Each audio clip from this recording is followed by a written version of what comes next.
Typing. Second. Wait for it.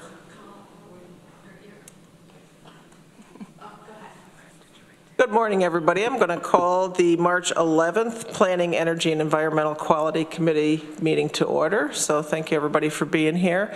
As far as committee members, we have 3 in chambers, and I'm thinking Veronica might be running a little bit late. Greg Mezey has asked to be excused. Okay, so, and here's Veronica. Do we have any public comment, Jordan? Okay, moving right along. Any changes to the agenda that anybody wanted to propose? Okay. And then we're going to move on to minutes approval. These are from February 12th, 2024. So I'll move those. Would anybody like to second those? Randy seconds. Any questions, additions, suggested edits, manifest errors? Okay, we're all set. Why don't we, all those in favor of passing the minutes? That's unanimous. Thanks, everybody. And for the chair's report, I had a couple things. First, I wanted to start with the April meeting date discussion. As some of you I've spoken with, that there was a request to reschedule our April 8th meeting because it falls on the solar solstice, and I'll have Amanda or anybody correct me. Eclipse. Oh, eclipse, solstice.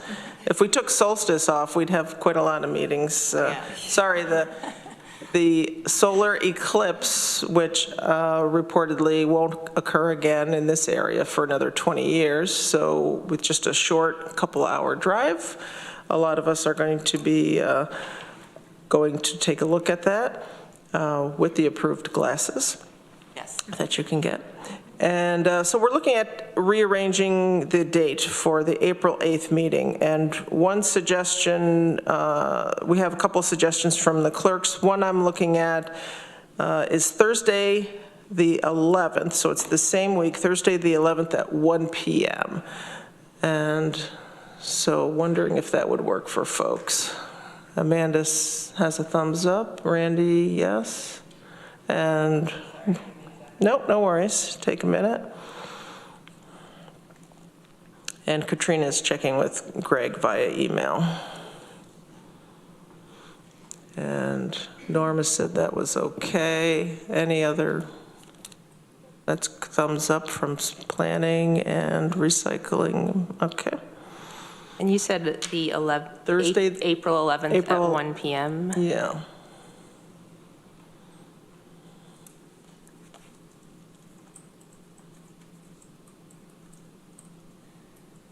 Works great. Oh, great. First time. Agendas would be due same time? It would be the week before. Yep.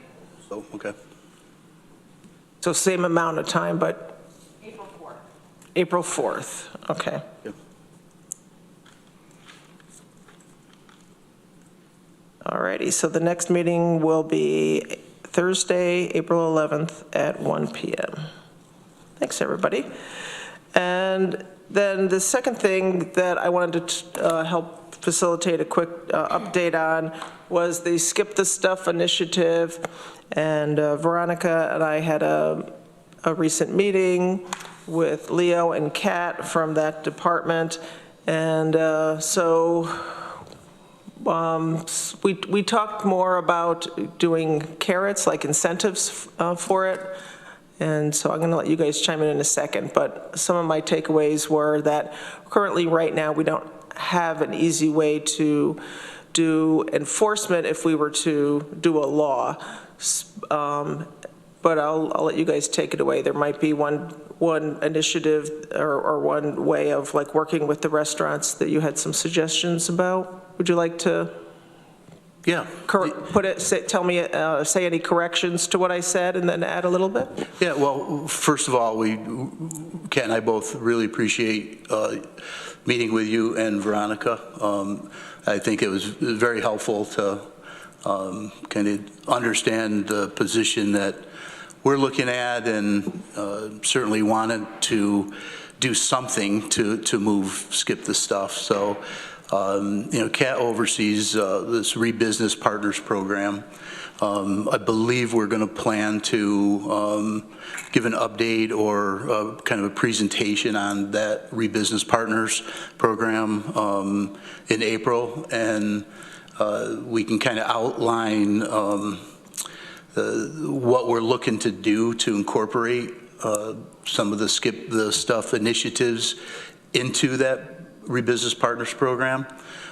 So, for instance, we would kind of take a couple of restaurants and pilot a skip the stuff program with them, just to gain some knowledge, some understanding on the real benefits to a business owner offering an initiative like that. And it'll also give us a good understanding of any negatives aspects or difficulties, challenges, roadblocks, if you will, to those businesses. So I know Kat and I are looking forward to doing that. With that said, initiatives like Skip the Stuff certainly are in our draft solid waste management plan, and they go really hand in hand on what we do every day. So those are my comments. Want to miss anything? No, I think you covered it. Yeah. Any comments, suggestions, questions from the group? Okay, great. And we'll look forward to a presentation hopefully in April about that program and how it can be integrated. I can't remember if we talked about meeting with some of the folks from Zero Waste Ethica who initiated this program, but I'll look into contacting them and seeing if they want to attend the next meeting, or how we can try and coordinate and all be on the same page, to work together, hopefully. Yep. Yeah, great. And thank you again for working with us on that. Okay, thank you. And next we have from the CASE Board, the Climate and Sustainable Energy Board, we have a resolution, so I'm going to read that. That's the resolution to support New York State budget proposals and legislation to address climate change.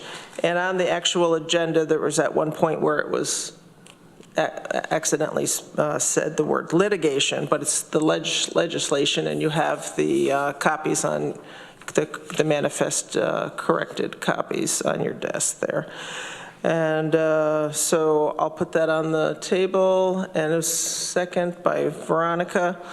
And I'm going to start with a couple. The CASE Board tried to have somebody come, but it didn't work out right before the meeting. So they sent a couple of talking points about that, about the resolution. And so in 2023, CASE proposed and Peak approved a similar resolution to support proposed legislation to address climate change. One success story from that resolution was the passage of the All Electric Buildings Act as part of the 2023 budget package. This year, CASE is highlighting 8 bills that are very important to move New York State forward to meet the state's Climate Act goals. 5 of these focus on how we realistically and affordably transition away from fossil fuels as our predominant energy source, mandating that companies responsible for promoting and profiting from fossil fuel generation contribute financially to the solutions that we need. Similarly, the package reduction bill requires consumer product companies to contribute tangibly to solving our massive waste problem. We are stewarding this planet for our children, and they need to learn the facts about our climate situation and how to be resilient and effective in dealing with climate change. So CASE requests county support for the P12 climate education bill. Last but not least, we need to accelerate the process of interconnecting renewables to our electric transmission grid so we meet our target of 70% renewable energy by 2023, which is the purpose of the RAPID, R-A-P-I-D Act. So any questions or other comments about this resolution? Okay, as was Randy? I'm not going to vote for this. I just think there's too much focus on this. And when I read this, resolve that given the extreme urgency of the climate crisis and the need to take action wherever possible, the Climate Stability Energy Advisory Board recommends the Thompson College urge New York State to adopt the following interrelated measures this year. And my issue with this is that I think there's more things that are more important. And it takes me to the very last one.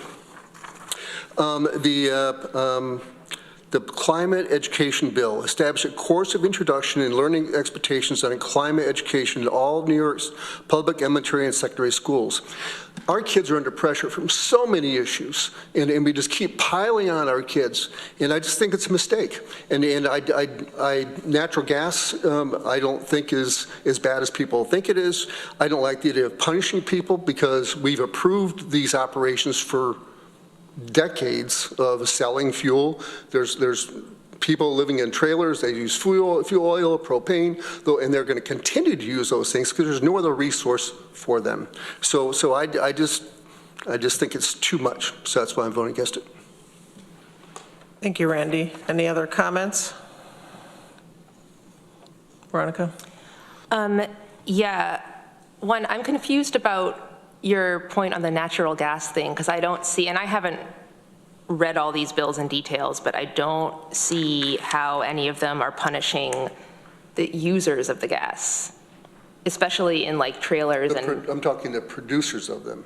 Oh, the producers. Yeah, it says in here that the people who are supplying the oil or whatever, I forgot where it was, but they're the ones that are going to be... Can you They want to find them, and so they want to find them in some way. I don't remember which one it was now. Which one was it? The worst polluters, that one? Oh, the Climate Change Superfund Act? Right. Okay. And what happens is the users end up paying that bill. You can find them all you want, but the users are going to pay the bill. It's just like everything going on with our electricity rates and all those kinds of things. It just gets passed on the consumer. So that's my issue with that. Well, I think that's why we need a package to expand. I mean, I don't think this is like, I think the case board kind of packaged all these things together, but they're all up for consideration at the legislature, and so we need things that expand out expand out electrification. There's things in here that help homeowners to move off of gas. I know that's not possible for everyone, but when I look at this, most of it I see it all about is shifting the whole landscape by doing multiple things at once, from fossil fuels to renewable energy. I also just wanted to make the point, I think, like it says in this resolution, but a lot of these things, especially the first two explicitly, are legislation that would align what we're actually doing in New York State with the Climate Leadership and Community Protection Act, CLCPA, that was already passed and is law, I guess, here in the state. But it's big and complicated, and not necessarily everything that's happening is alignment with that.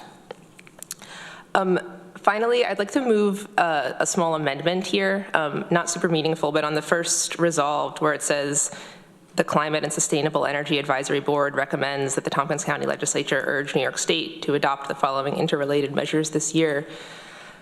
Could we change it to, since we aren't the case board, we're the legislature, so could we change it to maybe resolved on recommendation of the Climate and Sustainable Energy Advisory Board that the Tompkins County Legislature urges New York State to adopt, et cetera? Yes, that's friendly, and who seconded it? Oh, Okay. well, that was me. Yeah, Okay. but just clarification on what it should say. I mean, the recommendation is from the case board, but this committee is recommending it to the legislature, right? Right, so she's changing the wording Okay. to reflect that. Okay. Does that make sense? Yeah, I think so. Did you get that, Jordan? Okay. So good catch, thank you. So this was what they passed Right. from Case Board, but a little tweak on that makes more sense to me. For me, you've heard my saying before, catchphrase, yes, and I agree with what Randy said about we need a lot more focus on helping our youth in lots of different ways. And I look at this as something that we're doing, I look at Tompkins County and the state government that we can do a lot of different things at once. This, to me, does not preclude that. In some ways, I look at this as helping youth, because growing up, whether you're in a mobile home or a small apartment or even a house, you're using fossil fuels. There's a lot of gases, toxic fumes that wind up getting into the environment. And so kids are growing up with that, and a lot of them wind up with many health issues, whether it's asthma or other things that appear later. We just don't know. The research really isn't out there. There's a couple of studies out there that are saying that. And so the more I read about it, the more I'm afraid to use my gas stove closed up in the winter when I have a downdraft gas or a downdraft exhaust, which really doesn't work. And so I have that, and so I have an induction little plate next to my stove to be able to use that. So whether it's cooking or hot water, gas hot water, or gas or oil furnaces, I think we're going to learn that a lot of toxic fumes are getting in the buildings. And so to me, that's another way that we're helping, protect the youth. So I'm hoping it's a yes and that we can do both. And I appreciate you keep bringing that up about the youth, because they are our future. Any other comments before we vote on this? Okay, those in favor? 3 in favor, and those against? And Randy's against. Okay, it's 3-1. That passes. Thank you for the discussion on that. And from the Department of Planning and Sustainability, we have Katie here today. Do you have anything before we go into the building codes? Nope, nothing from me, thanks. Okay. So this is on packet page 10, and there's a summary of the study starting on page 11. So this is a resolution accepting the Tompkins County Building Code Administration and Operations Study. So this is accepting that study. Do we need to, Should we move the resolution? Yeah, that's a good idea. So, I'll move it. okay, it's on the floor. Randy seconds. Amanda? Yeah, thanks for this. I'm sort of new back to Peak this year. So I guess my question is just what we're accepting it, but what does that mean, and what are we going to do with this? I'm making a face because you're the government operations chair. I know. And I thought that's where accept was defined. Accepting. Yeah. But Katie? What does accepting mean? Accepting is thanking staff and others for preparing this document. Adopting is a different level. That means that you agree with the policies and principles in the document, and you will kind of commit to implementing the actions. And this will come out in the presentation that you'll hear, but we have committed a certain amount of Darby's staff time over the course of 2024 to convene, facilitate research, try to help the recommendations in the report move forward and see how far we can get. Okay, great. So there is a presentation today on it? Yep, Darby and the consultants are all on the screen. Oh, okay, they're all there. Okay, great. I thought there wasn't today. I know, we had talked about it. Great. So this will be helpful. So why don't we go into that? Sorry, I didn't see you all there virtually. Hi, Darby. Thanks, Annie. Yeah, Darby Kiley here, Associate Planner from Department of Planning and Sustainability. We're doing a shortened version of the presentation. We held a community conference back in on January 30th, and I know some folks asked for the recording of that who were not able to attend. So I do encourage, if you want the longer version of this, one, you can read the report, which is linked in the memo. That's on packet page 28. But Kathleen Rooney and Robert Reichel are here from LaBerge Group, who've been working on this study for the last year. And it is kind of this is a great culmination of the effort that has gone in with a lot of stakeholder feedback. But as Katie mentioned, it is also the kickoff to the implementation.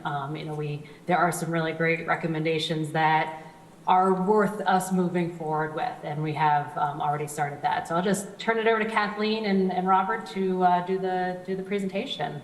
Thanks. Thank you, Darby. First, I just wanted to see, is it possible for us to share our screen? Should be able to. Thank you.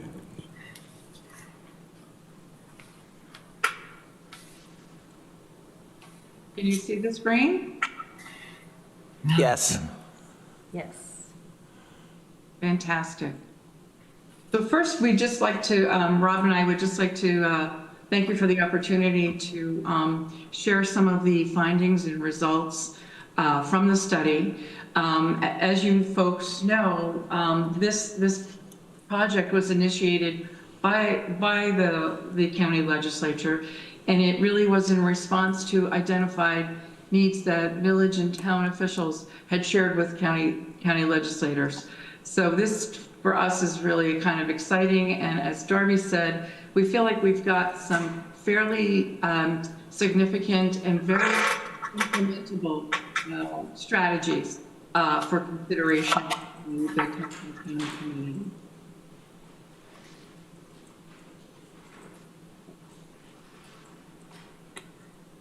For some reason, my screen is not moving. I apologize. All right.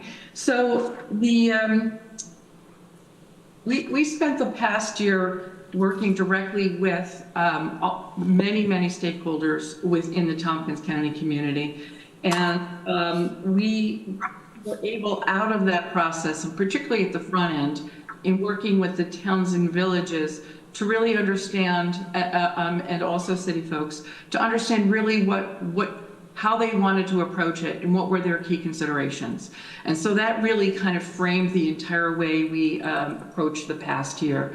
And I think that the key, one of the key takeaways from the beginning was that the town and village leadership in particular really valued the local delivery of building code enforcement. And particularly in the context that building code enforcement is so integrated with all the other land use and community policies of a municipality, that they were looking for strategies that would help to improve and help to make more efficient the systems that at the local level. And that they expressed that they have a long history of sharing code enforcement services and are looking for the opportunities to expand upon them. And so the study really has taken an approach focused primarily on looking for shared services as the strategy to provide increased effectiveness and efficiency at the local level. However, as part of the process, we did look to other places within New York State that had consolidated operations, because we wanted to learn from them and see what kind of strategies we could leverage through a shared services model that may achieve some of those efficiencies with a consolidated model. And I think the other big takeaway was that the villages, the towns, the city, and the county are really grappling with some significant fiscal challenges and limited resources, both from a money perspective as well as staff resources. So the study really tries to respect that and tries to make implementable recommendations that can be done that have a fairly high return with a fairly low cost upfront investment. We had a extremely engaged community process. We had a wonderful steering committee. I think without them, this initiative really would look very different. And I'd like to just give a little bit of a shout out to some of the members of the committee. We had Mark Whitmar, who was the supervisor from Caroline. We have Marty Mosley, who was the director of code and zoning in the town of Ithaca. We had Ray Berger from director of planning from Dryden. Obviously, we had Katie and Darby from planning and sustainability. And Darby was our key liaison and project manager. And I'd like to, personally thank her for all of her efforts on keeping us all on target and facilitating and organizing many of the events that took place. I'd also like to thank Maureen Reynolds, Jay Franklin, Bridget Nugent, and Liz Cameron for their participation and valued input as well. We conducted quite a bit of a review of the current operations at the town and village and city level. We did expanded research on the opportunities from some of the counties that have consolidated operations. And we really looked to and did research on what are some of the emerging technologies that potentially could present strategies for the land use and code enforcement communities in Tompkins County. And we really did a focus on energy conservation construction, particularly in terms of the need for technical assistance, training services, because there is such a significant and rapid change in this environment. It's becoming apparent on a statewide basis that everyone, consumers, contractors, design folks, code enforcement officers, it's tough to keep up with the emerging technologies, no less the emerging and changing complexity of the code, the building codes. The stakeholder engagement process involved, was multifaceted. We conducted initial questionnaires with the chief elected officials, the code enforcement officers, and the municipal planners. A year ago, we had 6 roundtables that included the chief electeds, code enforcement planners, county representatives, and we had 2 community stakeholder roundtables as well. We then followed that up. We tried to have as iterative a process as possible with steering committee meetings and then follow-up roundtables, because really what we were trying to do was take this volume of information and just begin to quickly try to synthesize it, rank, prioritize to come to an implementable product. So one of the exercises, obviously, we did as part of this was to do a SWOT review.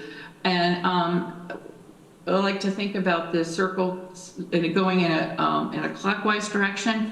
We started with the strengths, and clearly the strengths recognized by all stakeholders was the strength of the code enforcement officers and the sense of community that they have created in Tompkins County as supports to each other, backups to each other, coverage during vacancies, et cetera. And then I think the other strength that the municipalities really felt was a locally driven program that was integrated into the fabric of much of their land use strategies and policies. Weaknesses were clearly related to resources. It was also clearly related to the fact that many of the operations are very small, and so therefore don't have the capacity for succession planning, for backup, for coverage during vacancies and workload. And that was a fairly universal identified weakness. not only within the municipalities, but also by other community stakeholders. And the community stakeholders that we interviewed included housing providers, developers, designers, folks from the Ithaca campus, facilities department as an example. And one of the key takeaways was, while we see the strength in the locally driven program, that we would really like to see more consistency, that the inconsistency was identified as a weakness in the system, just particularly from the community perspective. The threats that really were identified really truly were those external threats. And threats to the extent that it's a threat to the capacity on the code enforcement community. The expansion of the codes is constant and rapid, often involving lots of technicality, lots of complexity. And along with that comes increased workloads and expectations.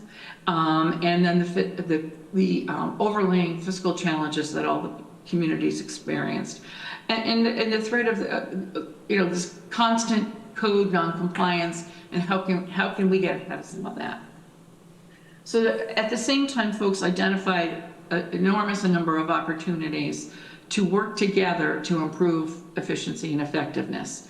And a lot of that looked to where are the places that we can centralize, where are the places where we can standardize, how can we use technology solutions to address a lot of that, and how can we work together to improve code compliance. So the biggest piece of this is the opportunities were there was significant consensus in where we should go relative to opportunities.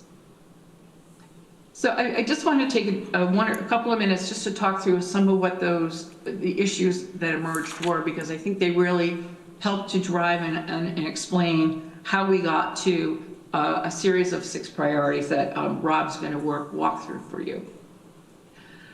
You have a number of very small code enforcement offices across the county. 9 of them, in fact, only have 1 staff person in them, and oftentimes some of those code enforcement officers are part-time. This doesn't lead to an internal structures that support supervision, promotion, or succession. There's decentralized recruitment. Each town, every time there's a vacancy, are doing the recruitment strategies on their own, and a lot of those efforts were identified were duplicative. And that the code enforcement officers shared their concern that they as a group are approaching retirement, and that they're concerned about the overall loss of years and years of institutional knowledge. And then we also talked about that there's issues relative to the civil service process, the code enforcement certification, and that how there are opportunities that can happen to streamline some of that to support the towns and villages and make things a lot easier. The expanding workload emerged. I mean, there are comments from code enforcement officers about, I think that struck me the strongest was, I'm afraid I'm going to miss something. I have so much going on. Everything for them comes from a sense of responsibility and pride in their work, and that anxiety of I may not be able to get some things done really kind of permeated the discussions. And that the positive part is in your community you have a lot of development going on and a lot of activity, but that then for code enforcement officers it's just expanded workload. The complexity of the codes really resounded. At a stakeholders meeting, what comes to my mind is one of the gentlemen brought in a stack of binders that were probably a foot tall, And he said, these are what your code enforcement officers are dealing with. And this is just probably one of 20 stacks of code books that they are responsible to use and to regulate upon. And I think that just gives a sense of how significant and broad the responsibilities of the code enforcement officers are. There was also an identification that at the state level, the types and the intensity of the trainings for code enforcement officers has really changed over time and has become an online service that's much more about how do you find the codes, how do you use the codes, rather than anything specific on hands-on on how are you actually implementing the codes.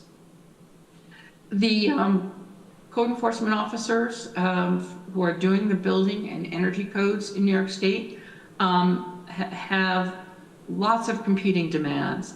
They're responsible oftentimes for the 911 addressing, for zoning codes, rental properties, floodplain administration, stormwater management, as well as others.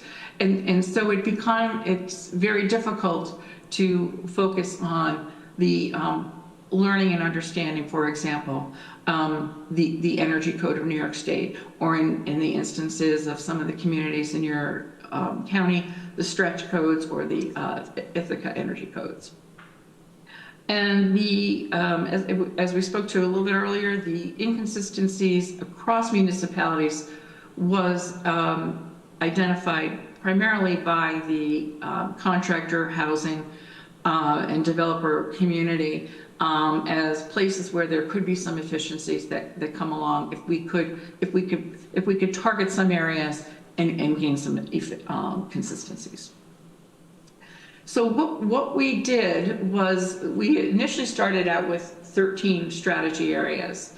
We used the SWOT analysis, and probably most importantly, the stakeholder input and that iterative process of just going back and forth, touching base with folks, having them reprioritize, and then reprioritize again as we got in closer and closer. The process was just as I described. It was just back and forth using a variety of focus groups, the roundtables, the steering committee, as well as county staff input. So what came to be was a set of 6 priority strategy recommendations. And we feel these are ones that really are truly ready for implementation and that have limited front-end investment in them and are really doable. And then we identified other strategy areas that that we didn't want to take off the table, but maybe for future consideration. And there's probably about 7 to 9 of those.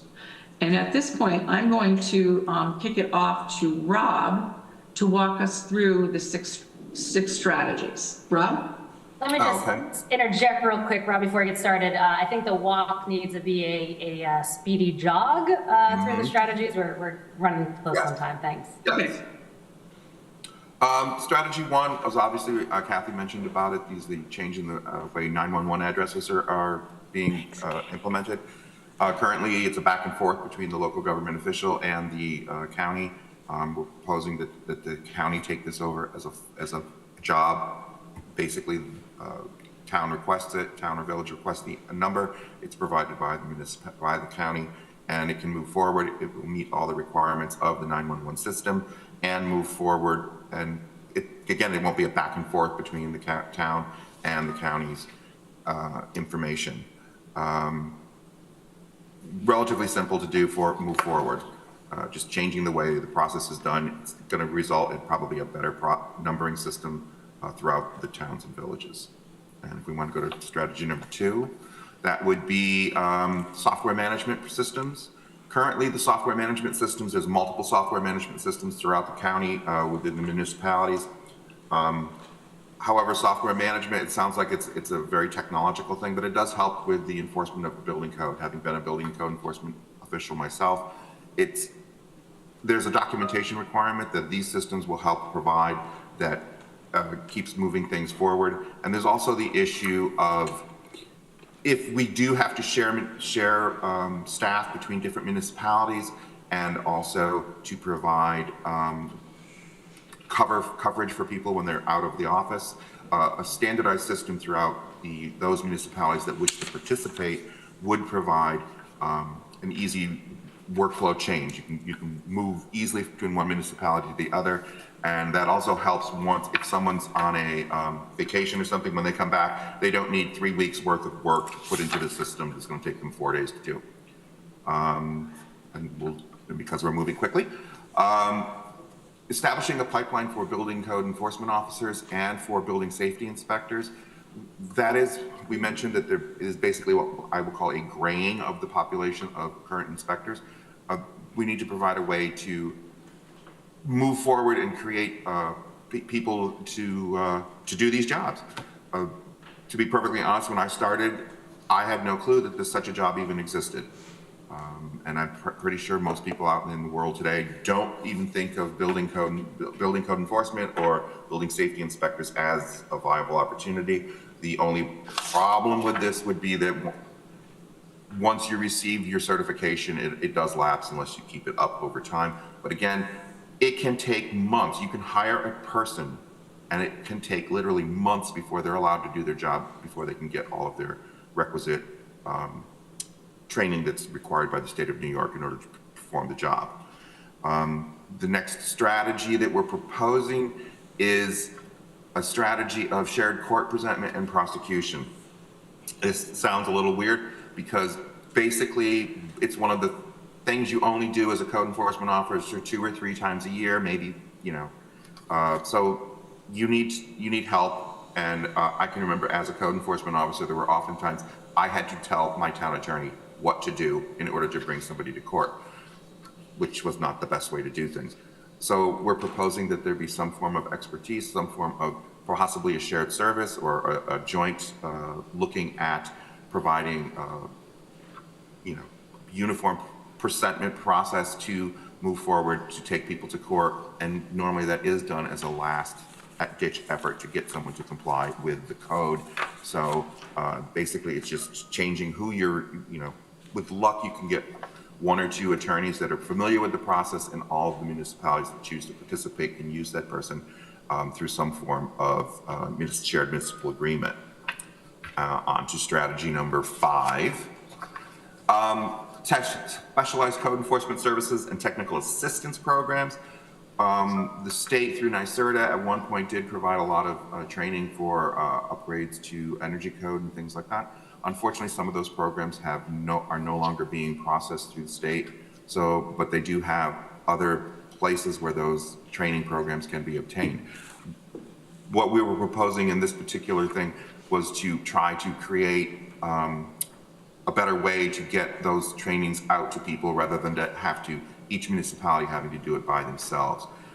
So, and also there is an issue that apparently the electrical inspectors agencies that most of the municipalities use are, it's hard to find electrical inspectors. And again, this goes back to technical assistance programs to provide education on how these things go forward, and also may help with facilitating code officers, which can in the future branch out to do other inspectors, other jobs to move forward with that.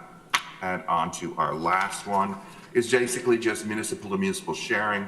In my previous world of working for the Department of State, municipal to municipal sharing was the big thing that I had focused on in my job.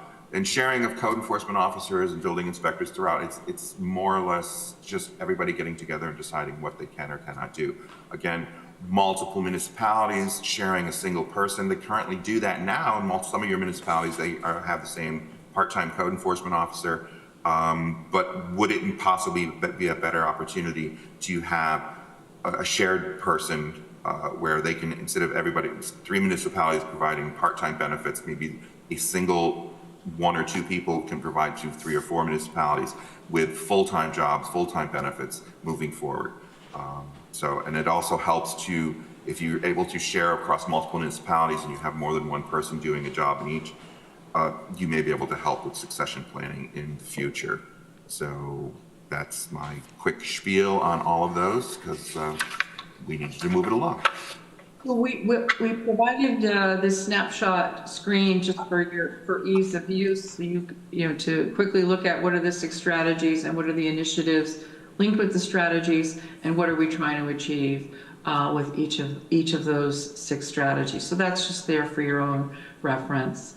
And so just to wrap it up, I think as Darby and Katie spoke to earlier, facilitation really became a critical component to, I think, the success of this project. Just based on the nature of the strategies that were involved, they really would need a temporary part-time facilitation process to get it up and off the ground. And thanks to the Department of Planning and Sustainability, they have offered, as Katie indicated, some of Darby's time to get things going, but to also look for other partners, either within the county or within the municipalities, to help spearhead some of the initiatives. And along with that, there were just three things that were felt as needed to be done on an underlying basis, kind of as a foundation to the implementation of all of the strategies. And that is to begin to look to creating a little bit more uniformity in the application, the documentation lists, and in the process relative to inspections and fee schedules. The second one is that really emerged was the exchange of data between and among the players and the sequencing of data sharing and decision-making timing. And then the third is to facilitate that communication that really can reaffirm in many instances, or also establish interagency processes between and among the code enforcement officers, county agencies, in a variety of different mechanisms, as everyone has some role relative to land use and health and safety initiatives. And so there's a lot of interface, and trying to find those places to streamline that was really valuable. So with that, that is the quick down and dirty presentation for you folks. Thank you. Thank you very much for the presentation. Any questions or comments from the group or anybody else at the meeting? Randy, and then Veronica. Yeah, thank you for doing that. The initiatives, the 6 strategies that you took to the top makes sense to me. I have a question.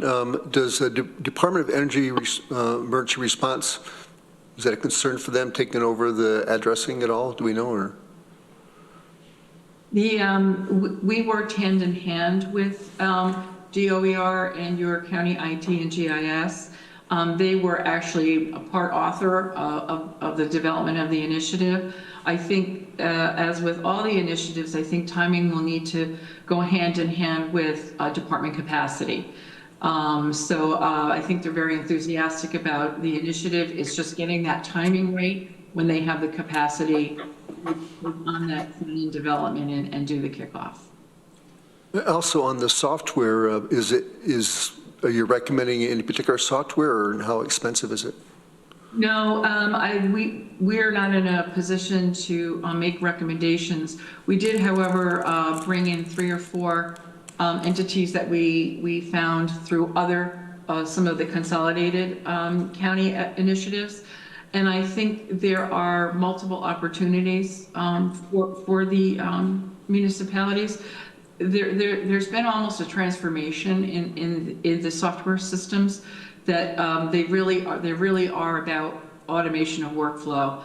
So not only are they good tracking systems, but they are amazing tools for the code enforcement officers to be able to get things done in the field, send out notifications, do scheduling from the field. They're really quite sophisticated. they're mind-boggling, in fact, of how wonderful some of the product lines are. Katie, did you want to chime in on what Randy Thank was you. just asking first? Yeah, I would just say that Darby also has been pretty involved in these software presentations, and it's been really interesting to see the towns are pretty enthusiastic about the options in front of them, and it ranges from very inexpensive to quite expensive. So I think there's some solutions there that they're excited about. Anything else, Randy? Veronica? Thank you. Thank you for the presentation, and this whole work seems very exciting. And it sounds like that the getting together of all the different players in this field was a long time coming and going to be really fruitful. I have a question about the succession planning and staffing changes. Are you looking at, like, is the end goal going to have different levels of code enforcement officer titles, or like are there going to be ways for someone to be like working as in the code enforcement field but not as like the head code enforcement officer for something, because it seems like that's missing now. That's a really great point, and I think that's a lot of that is going to be locally driven, but I do believe that there are opportunities to create that kind of hierarchy so that you do have folks kind of backed up in the system. There's what they call a building safety inspector, which is sort of a first rung, and then there's a code enforcement officer. And what we did learn from a lot of the consolidated is that was the opportunity that's there that is difficult for a standalone community to develop, and that's exactly where some of the excitement could be if you could create it through a shared service, that stepping stone process and backup. And some of that recruitment effort is looking towards maybe some part-time folks initially, building inspectors, from the fire services, or folks looking to retire from the construction or design world, and they're looking for a new opportunity. So I think through that targeted recruitment and then that collaboration between and among communities, it may help to stave off some of that concern that the municipalities have when they see somebody reaching retirement age. Thank you.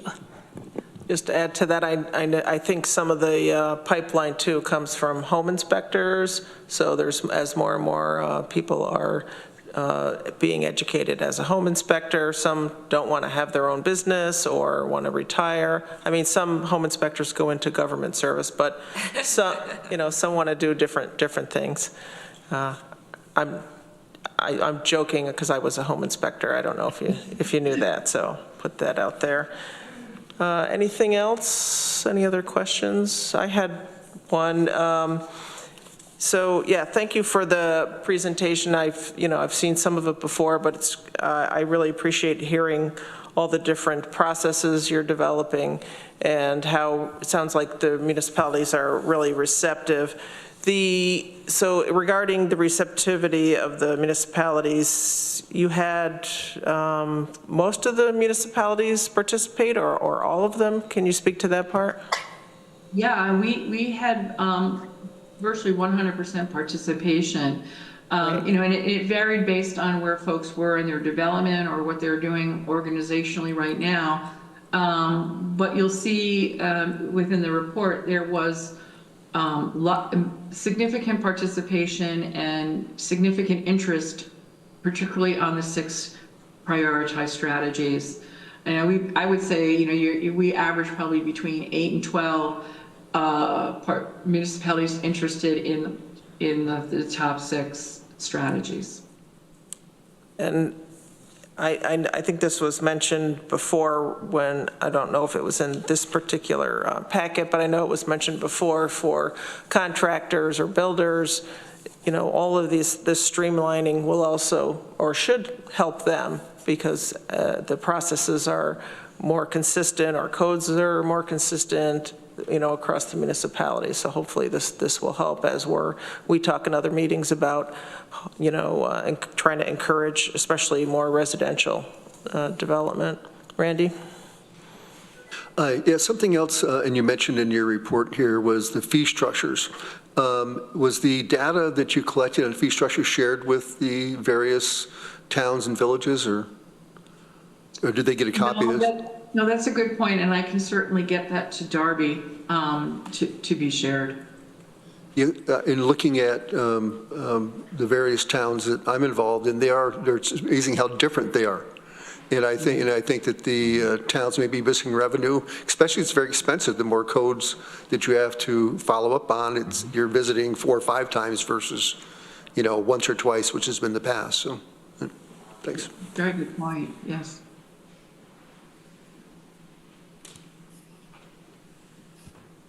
So I believe we put the resolution on the floor, correct already? Okay. So anything else before I call the vote? Okay, all those in favor of the resolution, again, I'll read that, is accepting the Tompkins County Building Code Administration and Operations Study, ID 12262. All those in favor? All right, that's unanimous. And thank you very much again for all the work that was done through your the Department of Planning and through the consulting group. We really, really appreciate it. I know it was a couple of years we've been talking about it, and it took a while to, to go through it, and I appreciate all the painstaking, all the little details like you talked about in here, all the steps to really help bring in municipalities and bring in input from the community, and then put the information back out. Thank you. Thank you. Thanks. So the next up, so is there anything else from Department of Planning? Okay. And so we'll move right along to the Department of Recycling and Materials Management. And you have a presentation on your department goals. Did you want to, that's listed first. Did you still want to do that part first, or the summary?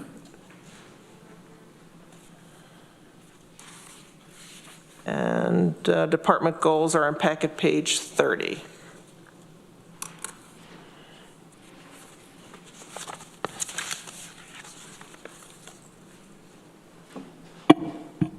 Well, good morning. So this presentation is a follow-up from the conversation we had at the last meeting about the goals. They're quite broad, so we thought we'd provide a little bit more detail into kind of what that might look like and what we're... Can you get a little closer, about 6 inches? Thank you. Yeah. Is that better? Yep. I mean, I could hear you, but I just want to make sure for the recording. Thank you. So our departmental goals and work plans are directly tied to our mission, which is to manage the solid waste in Tompkins County in a manner that is environmentally sound, cost-effective, socially responsible, and safe. Focus to our work really centers around the 4 R's, which is reduce, reuse, recycle, and rethink. Our department oversees a wide variety of responsibilities, as well as programming and initiatives. We're responsible for operations that happen 7 days a week. On Monday through Friday, we can have contracted operations start as early as 4 a.m. and run until 6 p.m. The Recycling and Solid Waste Center is also open 6 days a week, and our office serves as a call center for the residential curbside recycling contract that collects from over 40,000 households in Tompkins County. I think it's also important just to understand, with the breadth of programming that happens through this department, we have the 4R programs that encompass initiatives like the Rebusiness Partners Program, Borrow a Bin loaning program, public space recycling, and more, including new initiatives for waste reduction and reuse, which will flow from the local solid waste management plan. As mentioned, in 2023, we brought forth a draft of our local solid waste management plan that'll encompass a planning period of 2023 through 2032. And the goals that we submitted for 2024 were developed in alignment with the aims of this local draft plan. And because responsible materials management and waste reduction are so key to our mission, draft plan, and our 2024 goals, I think it's helpful to share this chart from the draft plan for our goal for reducing the pounds per person per day of waste generated in the county. So over time, you can see on this chart, we are looking to cut the amount of waste each person generates in half. And each year, we'll need to take incremental steps to make sure that we're meeting that goal. So we have 5 primary goals for 2024. We're going to give you a quick snapshot of what each aim to achieve. And each goal has a number of objectives, which we'll outline as well on the following slides. So at its core, our first goal for the year centers around improving customer service and meeting people where they are. On March 1st, we launched a customer service survey to understand current perceptions, challenges, and opportunities with our customer service through operations at the front desk, whether it's coming in to visit for a permit or other needs, as well as phone calls or scale house operations, and any other way we interface with the public.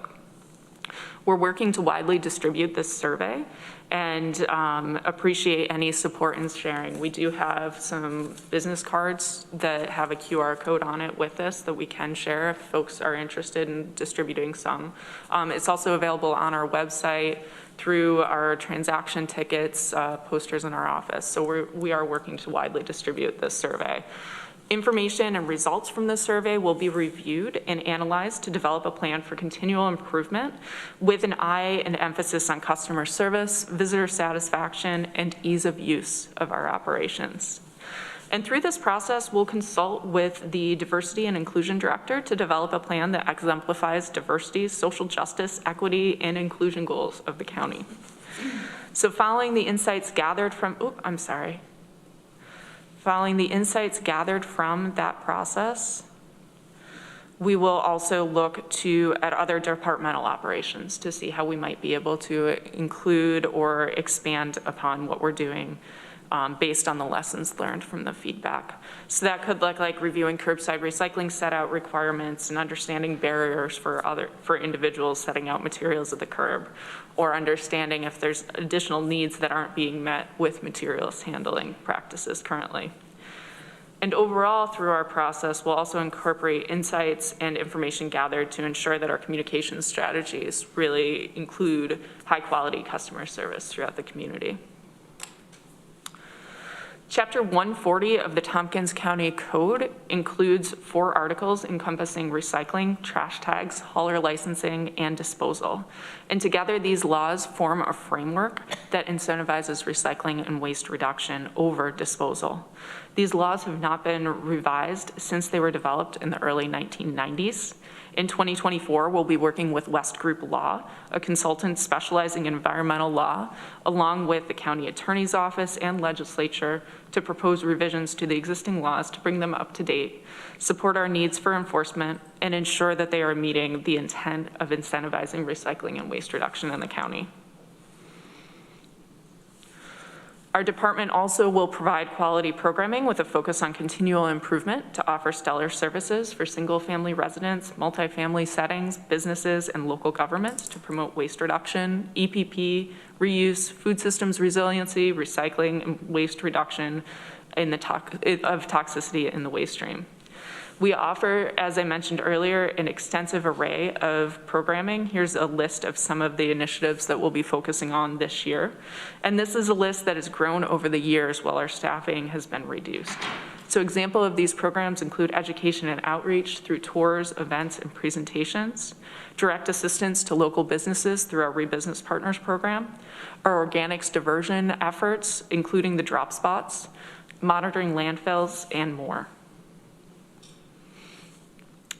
As I mentioned, the draft local solid waste management plan that was brought forth in 2023 still needs additional attention following feedback received through the public comment period. At this time, the draft content has been revised following that period, and a responsiveness summary, which we'll be discussing in our next item, has been drafted for inclusion in the plan. We're in the process of getting this ready to be submitted for the DEC for review. And once we've received comments back from that organization, these will be incorporated into a final plan that will be brought forth to the committee and the legislature for final adoption. And lastly, as an enterprise fund, the department takes fiscal responsibility seriously. Throughout the course of our year, we will monitor revenue trends against our budget, while also monitoring monthly expenses. Creation of a capital budget and multi-year operating budget will help inform upcoming trends and areas to monitor. And recognizing the importance of grants as a funding source, we will also monitor existing grant projects, as well as review and assess opportunities for applying for future funding. So I'll ask Leo if you want to add anything.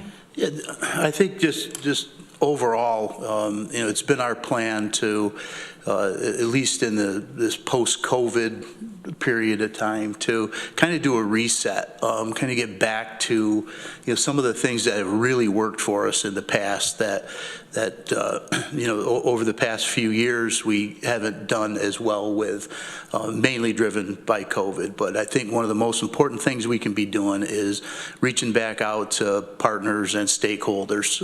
We've started that process. We've met with Cornell. We've met with Ithaca College. We have plans to meet with TC3, BOCES, and the school districts for starters. So I just wanted to make that point, just reconnecting with those stakeholders, those partners, and making sure that they know, who they can call, who they can talk to help support their initiatives, whether it's on campus or in these schools. So, yeah, that's it. Amanda?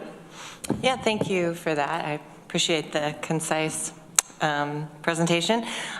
Two things. My husband is a contractor, and he is at materials management all the time, and he is always tells me that people are very nice and appreciative, and he always has a good experience there. So just wanted to say that. But my question was just about, you mentioned working with our Chief Diversity and Equity Officer, Charlene Holmes. I guess I'm just wondering what that looks like. Have you started that process with her? How are you going to incorporate that work? Yeah, so Charlene, I think we were one of the first offices or departments that Charlene visited, rolling out some of her work and her plans. But I guess what we want to better understand, and we don't know exactly what they are, but we want to better understand the issues that folks are having with just our basic core services. Curbside collection, for instance. We know that there's some issues that can exist with our elderly residents, just getting recyclables or bin materials to the curb. So we don't know really what a lot of those things are, but certainly this year we want to spend time on understanding what those are.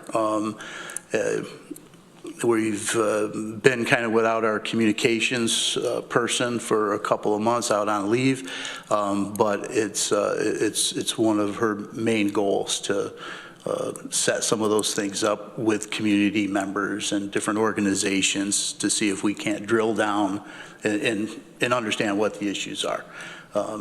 The staff and I, we really enjoy solving problems and coming up with, taking advantage of different opportunities. Yeah. Great, thanks. Randy?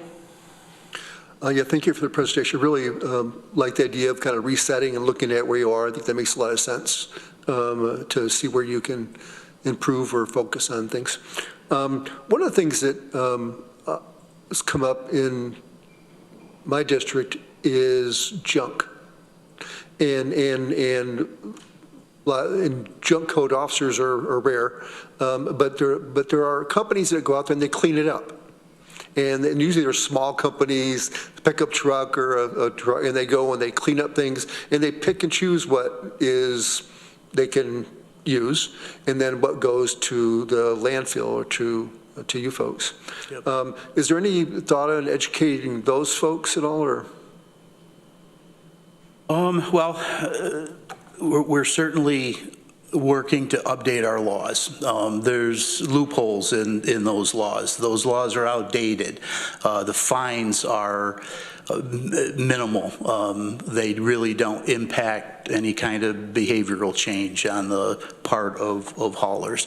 But to answer your question, I think first and foremost, one of our laws has to do with licensing of haulers. When we execute those licenses, those haulers are responsible to report annually to us the volumes of material that they're collecting and where that material goes. We report those numbers to the state. So first and foremost, anybody that's doing any kind of refuse, junk collection in the county should be licensed haulers. There's a list of those licensed haulers on our website, and those are the haulers we support and basically advertise for them. But we are certainly looking to solve some of those problems as we're updating those laws, Randy. Yep. I recently cleaned out a couple houses, and it was great that reuse took a lot of it. I was surprised everything they took. They took all the clothes, even blankets and anything that was fabric, and I thought for sure they were going to say they wouldn't take those, but that was good to learn. We learned actually that they took a lot more stuff than I expected them to take, and so maybe 10% of it ended up going to the landfill from the pickup trucks that we took down, so we were glad to have that happen. Is there any discussion about, we reviewed the colleges for their fees, any discussion on commercial properties or looking at large apartment complexes, any discussion on their fee structures? No, there isn't, and I don't believe that there will be. Single-family residents and multifamily residents, the fee structure they were under, when their annual fee per unit increased, then obviously their total amount that they pay increased. So the annual fee structure was working for those entities. It was really just the colleges that, because of their formula being somewhat different, as you're aware, really didn't end up paying anything additional over the course of the last 20 years. Right. Yeah. So my thought on that, and I'm sure what you're talking about, reconnecting with recycling and curbside stuff, is that some of those large complexes aren't doing a very good job of recycling. So that was my point on that. The other thing is we're currently funding, you're currently funding Finger Lakes Reuse. Are they considered a strategic partner, or there's no classification in the county for those? Are we funding anybody else besides them through your organization? Well, we certainly consider them a partner. So back in 2008, when we first started working with Finger Lakes Reuse, they didn't have a place. It was Diane Cohen, and I know the way that we looked at it, and Barb Ekstrom looked at it, was working with them to create the infrastructure of reuse, so get it going in some fashion. And Diane's done a great job from where we were with reuse in the county from 2008 to where we are now. We certainly absolutely consider them to be a partner. Norma might be able to explain it a little bit better, but we've never actually put any RFPs out on the street for that type of reuse. We will be this year going into 2025. So I don't know what the technical term might be there. Yeah. So I'm not sure if I understand the question. Okay, I guess I think they're the only ones we're funding, I think. Well, I think they're the only ones that. when you say funding, we're actually providing them with funding, right? Yes. $190,000 a year or Yes. something like that? It's a contract. Okay, Yeah. it's a contract. The okay. county doesn't actually fund them. So this year you're planning on doing RFP for the same services that they provide? Yes. Yeah, broadly, I guess. We haven't developed the RFP yet, but we are going to be going out for proposal. That would open it up to, anyone that would meet the specifications that we're requiring in the proposal. Okay. Yep. The reason I'm going down this road, I am on the finance committee for Finger Lakes reuse, so I just wanted to make sure everybody knows that. I believe in what they're doing. I'm not on their board, so I don't know what their plans are. I just looking at the numbers. And they're a nonprofit, and they're definitely not making money. So my thought process is that when I look at their operation, and it's in a good location for the public, and they're providing a lot of workforce development money to people, lots of times first-time employees, incarcerated people, and other people who are just trying to make it to the next step in their life. And when I look at their operation, and I know they're putting together a strategic operations plan, which I think is a good idea. Because how they process goods is similar to the way you guys process goods, right? I've noticed actually when I went with the 10% of the junk that I had to the solid waste center, one of the employees came behind me and picked a few things out. There was like a broken lamp that had maybe a cord. There was a couple of things that, that it was good to see that they were pulling stuff out. That obviously metal and those kinds of things. So I didn't know if you're, that must be a program you put in place recently. So it was good to see that. Yep.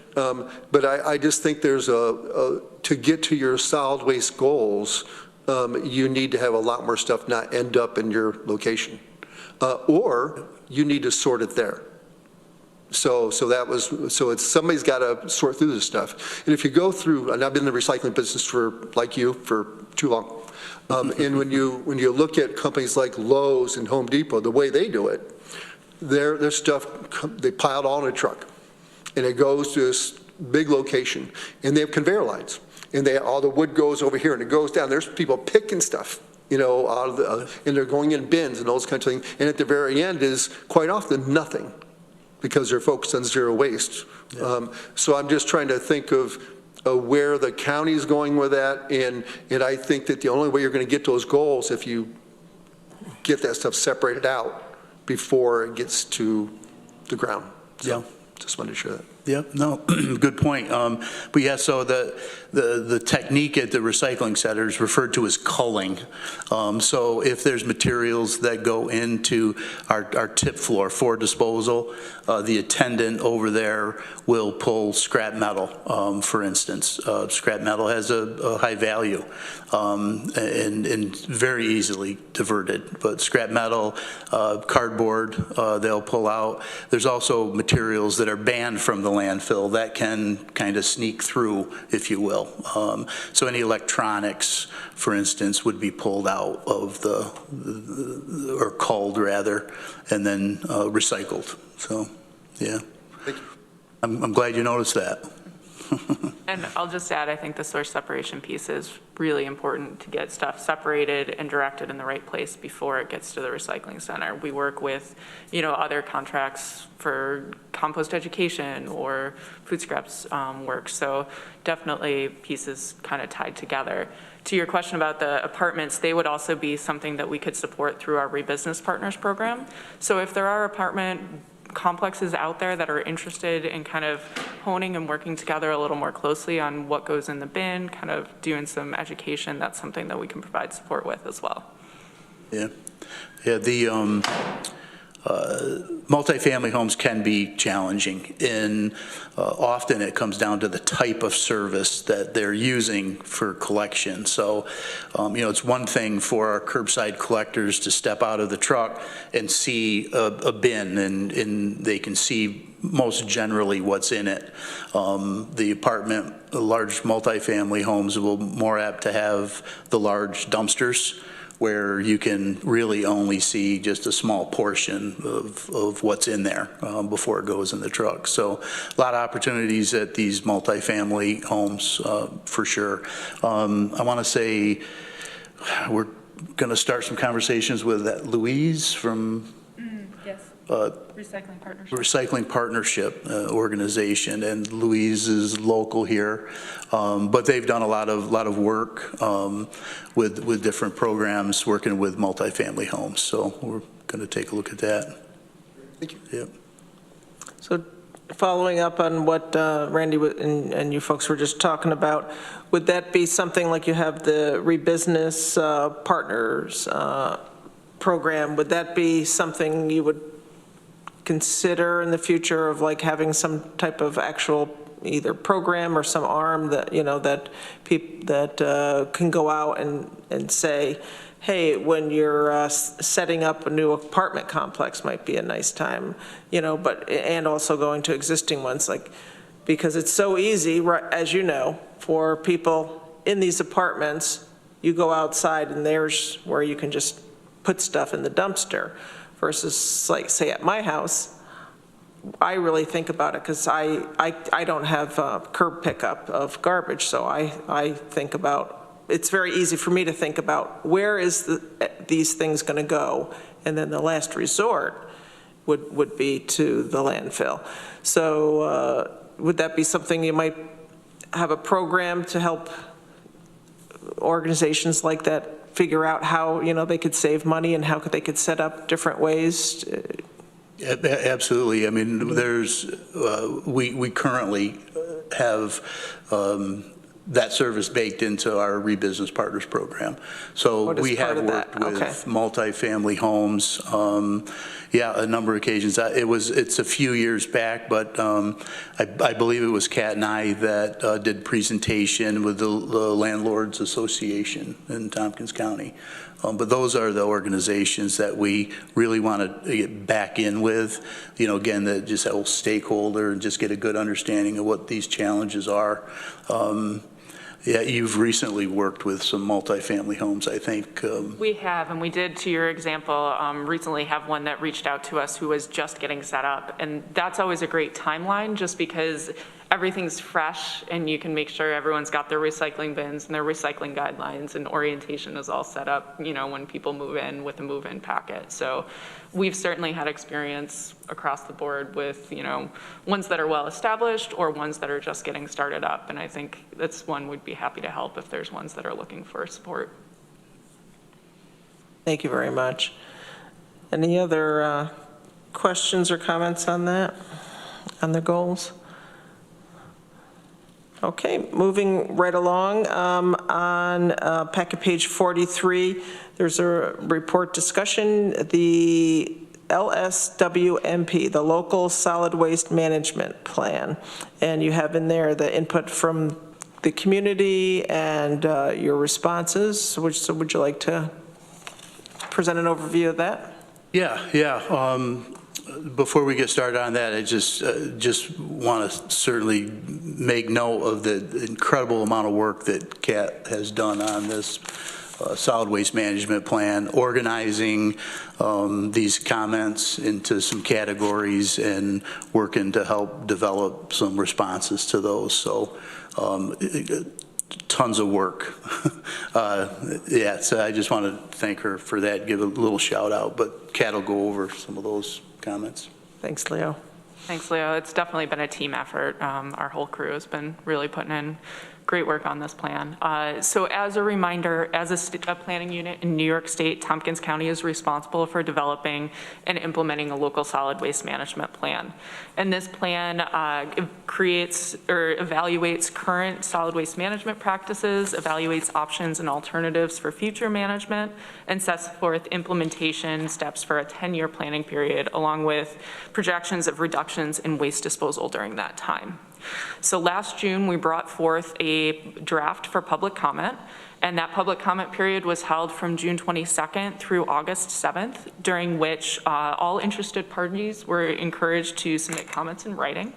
We received a total of 31 written comments on the draft plan, and since closure of that public comment period, our department has been reviewing, summarizing, and responding to the comments in the attached responsiveness summary.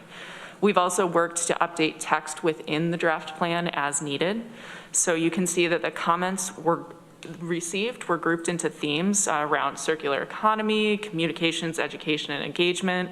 4 R topics: residue, biosolids, state plan requirements, terminology, local laws, data collection, text edits, and our administrative and financial structure. It's a nice light read at 23 pages long. So some of the highlights from this and from the comments and resulting responses included, a number of the respondents noted support for the plan's development and intent for developing a circular economy. It was also helpful to see that the public commenters reinforcing the concept that the success of this plan implementation will require engagement of the local community and key stakeholders, which kind of ties into our previous conversation here as well. And as an example, the DEC, which also recently went through a planning process for the entire state for their plan, also points out the potential benefits that the legislative changes at the state level may have on the overall waste stream, such as EPR laws or expansion of the food donation and food scraps recycling law. So it's been interesting to see kind of the tie-in of how our local plan and our local planning process is really connected to what the state's doing. Commenters also shared ideas related to preservation, prevention, deconstruction, dishware reuse, and so much more, reinforcing our focus on waste reduction and reuse, as well as the rest of the 4 Rs. Another piece that I think was really interesting through these comments was to really understand where some confusion might be in our community around recycling. Hearing some of the comments really gave us a better insight into maybe some of the areas that we need to be thinking about for our 2024 communications plan, as far as getting back to basics, reminding people what goes in the bin, how recycling works, how the trash tag program works, and how that's an incentive towards our voluntary, or towards the recycling component of the piece. So unless you have any other highlights to note, I can talk about next steps. No, go ahead. Okay. So next steps for the document include finalizing the formatting updates, submitting to the DEC with the coordinated review for the seeker process, acknowledging the county as the lead agency. The DEC review is anticipated to take 3 to 4 months, and once we receive those comments, we'll incorporate those into our final draft. At that point, a final draft will be brought to the committee and the full legislature for review, along with the seeker and adopted resolutions. Great. Any comments or questions from the committee? Okay, I had one comment. Or go ahead, Veronica, you can go first. Just that it is really cool to see this process and document, and I'm not used to seeing sort of published back and forth communication summarized like this between a government agency and the public at large. So thank you for both going through that process and presenting it back to us like this. Thanks. Yeah, it's been really important to get the public feedback. We've appreciated it. Right, and yes, so I do also appreciate the transparency in this, and probably no surprise to us that the community is very involved and was providing a lot of suggestions and questions, and very detailed, and also not surprised that you also provided very detailed answers to them in response. So I appreciate that. 2 things. One, we keep talking about reuse, and so I just want to put a plug in there, as I was talking with somebody here about, there's also significant elements we don't bring up as much, but significant elements, which was started before reuse, is on Center Street, and they accept donations of architectural significant elements to buildings, and they also sell them back at pretty good prices. And I think they might still have free Fridays where they are purging a lot of their stuff. So please take a look at that place if you're donating or picking stuff up. I think Randy is shaking his head because he's worked with older buildings, so I know you're familiar with them. So my question is an overall one about the financial model, if you could bear with me. Thinking about over the years, the coming years, so thinking about a model, for instance, tobacco tax. So we tax tobacco, and we take that money to help encourage and support programs that get people off of tobacco. So in my head, it's a little similar that the folks that are paying for their solid waste materials to be brought and taken through your department, there's that fee that's generated from that. And as you keep working towards recycling, reusing, and minimizing that, and also then providing all these services, which we are really happy about, into the community that help people get off of that kind of addiction to just throwing things out. What do you see going in future years when hopefully, well, as people are are recycling more and reusing more? Yeah, that's a really good point. I mean, there is, Kat can speak to it a little bit, but there is discussions of whether it's called, a tax or on anything that's disposed of, in addition to a tipping fee, right? Yeah, and that's at the state level, at least through their conversations with their solid waste management plan. There has been a kind of allusion to or acknowledgement that a disposal surcharge at the state level could provide that type of benefit where you're incentivizing, you're collecting additional funds on top of the disposal fee, which then are distributed to communities across the state to incentivize their 4R programs and support more waste reduction. There hasn't been a lot of detail that's come forth on that, but I think that is something that's being considered. Yeah, in theory, it's exactly what you were just describing, really. Yeah, and I could see that, just another incentive to recycle more, reuse more, divert more. Randy? Could we impose that fee here in addition to the solid waste fee, or does that go through the state? Well, good question, and it's something I certainly can find out as we're working through updating our laws. We'll definitely make note of that to see what the possibilities would be. And my thought, if it goes to the state, we'll never see it. So that's my thought. Yeah, yeah. But the theory behind that would be the folks that are diverting more, reusing more, recycling more would see a larger percentage of that coming back to their programs. Yeah, which would be positioned pretty well. Any other questions or comments? There's just one last thing I think that I'd kind of like to share. Through this process with the solid waste management plan, the public comments, initially we heard a little more than we wanted to about recycling being thrown in the garbage and how recycling isn't working. But I just want to let you folks know that we have different things in place at our facility, our record keeping, the data that we collect, the hauler licensing, all of those programs make it quite easy for someone in our position to monitor that, to prevent that from happening. Is it happening elsewhere? Maybe, it could be. I don't work elsewhere. But the point is, if you get comments, if you get concerns, have those folks reach out to us. We can easily explain it. We can show it to them. The checks and balances that we have in place. The other thing, since those public comments, and we didn't really look at those as being negative. Maybe at first we were a little surprised, but all they are, I mean, we've come to realize there are opportunities for us to organize how we're doing our outreach, how we're doing our education.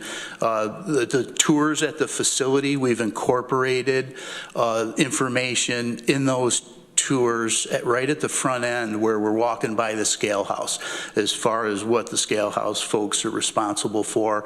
But it's the numbers that go in and out of that facility, the volumes that's kept there.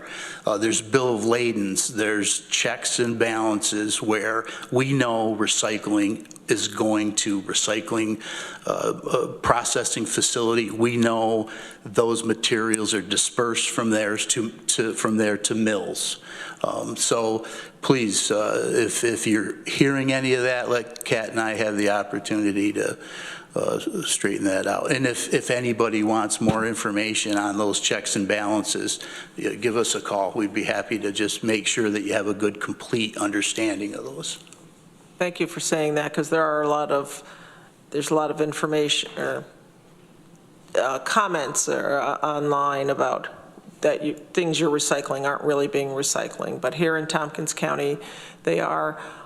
Just coming from Florida, they collected, where I was staying, 1 through 7 plastics. And so I kind of questioned whether they were really able to recycle all of 1 through 7, since at least you were not able to do that here. We were doing 1 through 7s, right, with the exception of 3s. But we were doing 1 through 7s, and there was a time where all of those were marketable.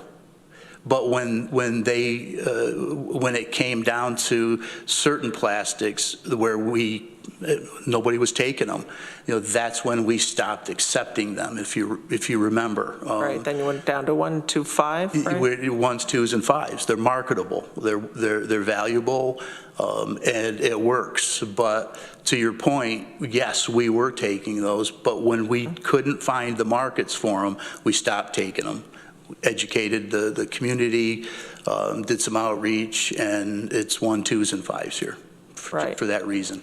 And I think another question that has been brought up too, with, for instance, if you work at a certain place or you're in an institution or a store, if they're taking something for recycling, is that actually going to where it needs to go?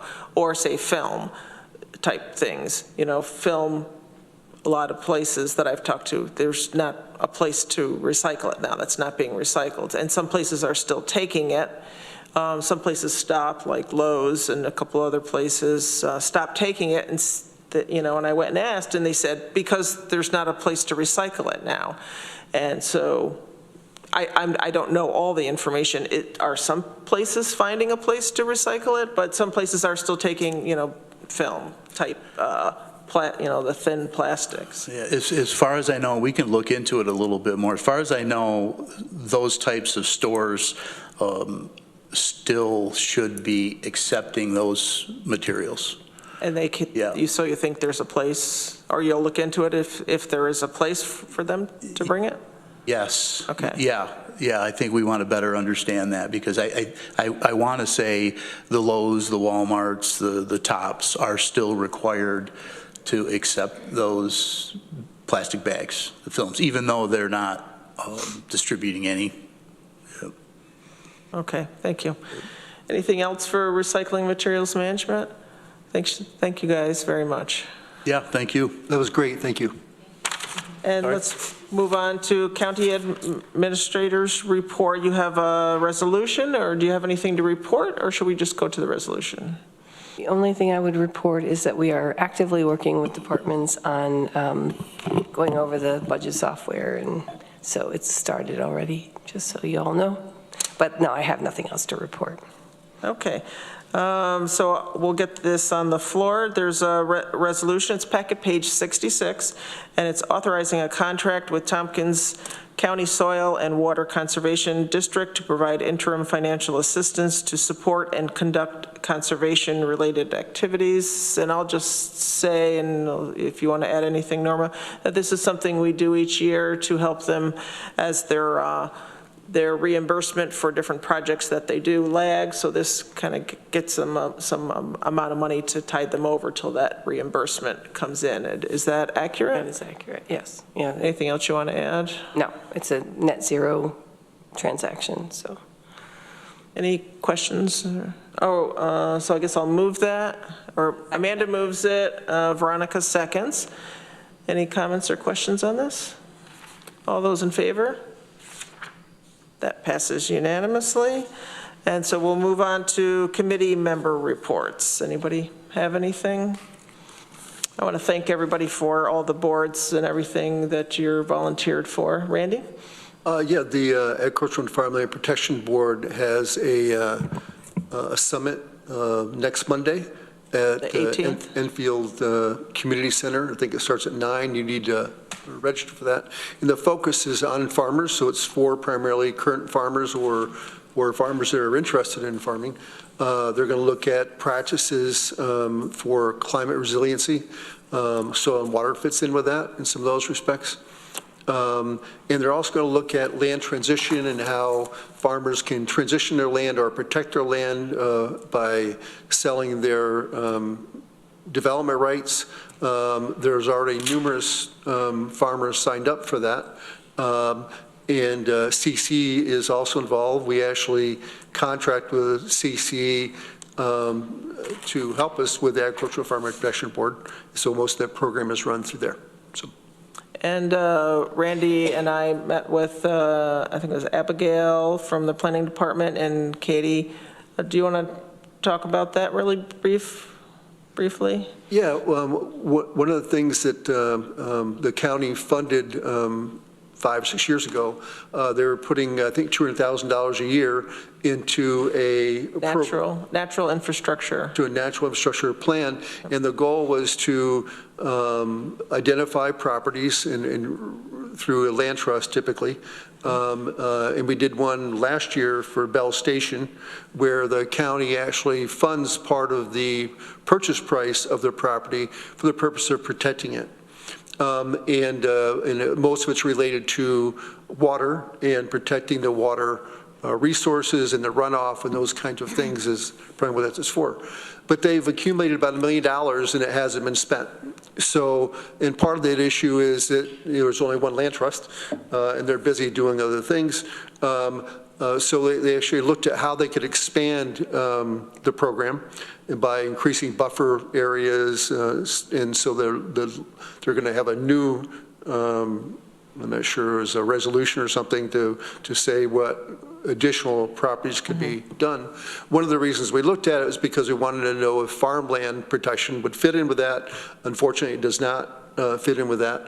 But there are natural, I call them unique natural areas, but they also call them natural NFAs, if they call them, I'm not sure. UNAs, unique natural areas. But they also had an NFA and AFA. There's some other ones which. The acronyms really screw me up. But anyways, they're natural areas. And so one of the discussions was, is there a way to increase access to these areas that have already been defined by the county planning department? And so we talked about those types of things, and I don't know if the county actually funded the $200,000 in this year's budget. I don't think we did for some reason, because they already had $1 million currently in that account. So we're trying to, so they're working on that, so. Yeah, thank you. You're right. So they're, just to add a little bit there, that, so they're looking at how they can protect wetlands more, whether it's through buffers or some other activities to obtain those lands or to secure those lands so they can be used for that, as flooding and potential flooding is a big issue. And one of the things that came out of that is, do we have access or would we like to promote more access to these unique natural areas or the areas that we are protecting? So I'm going to ask Andy Zepp from the Land Trust if him or someone from the Land Trust would like to come and present to Peak maybe a summary of the last couple of years of the funds, especially the projects that we have helped fund, but the projects that they've been doing, and with the focus on how can the community access these areas. So I'll be following up on that. Anything else? Okay, the last thing I had was we did hear back, Katrina did get a hold of Greg Mezey, so he is good for April the 11th at 1 p.m. for our next meeting of peak. Anything else before we adjourn? All right, we're adjourned. Thank you, everybody. Appreciate you. Good timing.